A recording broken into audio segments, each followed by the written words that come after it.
বেগমগঞ্জ উপজেলা পরিষদ নির্বাচন যতই ঘনিয়ে আসছে, প্রার্থী ও ভোটারদের মাঝে উৎসবের আমেজ ততই বাড়ছে। শনিবার সন্ধ্যায় একলাশপুর ইউনিয়নের ৪ নং ওয়ার্ডের দালানবাড়ি স্কুল মাঠে পথ শোভায় বক্তব্য রাখেন বেগমগঞ্জ উপজেলা পরিষদ নির্বাচনে দোয়াত কলম মার্কার চেয়ারম্যান প্রার্থী বিশিষ্ট সমাজসেবক মোহাম্মদ শাহেদ শাহরিয়ার। এ সময় উপস্থিত ছিলেন বিশিষ্ট সমাজসেবক আবুল খায়ের, একলাশপুর ইউনিয়ন আওয়ামী লীগের সভাপতি কামাল উদ্দিন, সাধারণ সম্পাদক মোশাররফ হোসেন মানু, বিশিষ্ট সমাজসেবক শামীম, প্রার্থীর বোন সাবরিনা ইয়াসমিন সহ অনেকেই।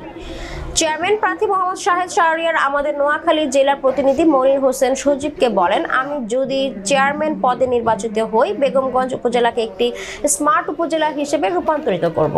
বক্তারা বলেন, আগামী 29 তারিখ সকলেই ঐক্যবদ্ধ হয়ে দোয়াত কলম মার্কার প্রার্থীকে বিপুল ভোটে বিজয়ী করতে হবে।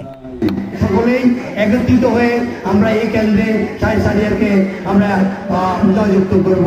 আগামী 29 তারিখে শাহেদ শাহরিয়ারের দোয়াত কলম মার্কায় একটা ভোট দিয়ে শাহেদ শাহরিয়ারকে নির্বাচিত করবেন। আমি আপনাদের সুখে দুঃখে আপনাদের সাথে থাকবো। আগামী 29 তারিখে দোয়াত কলম মার্কায় ভোট দিয়ে আমাদের ইউনিয়ন থেকে সর্বোচ্চ ভোট দিয়ে তাকে চেয়ারম্যান হিসাবে জয়যুক্ত করব। 1 নম্বর ওয়ার্ডের 2-3 জন মানুষ ছাড়া সবাই ঐক্যবদ্ধভাবে শপথ করেছে, কোন ভোটার ঘরে থাকবে না ইনশাআল্লাহ। আমরা 3000 ভোটার এখানে উপস্থিত হব, 3000 ভোট দোয়াত কলম পাবে ইনশাআল্লাহ। সেই পথসভা পরিণত হয়েছে একটা জনসভায়। তার জন্য দোয়াত কলম মার্কার পক্ষ থেকে এবং আমি আমার ব্যক্তিগত পক্ষ থেকে আপনাদের সবাইকে জানাচ্ছি রক্তিম শুভেচ্ছা।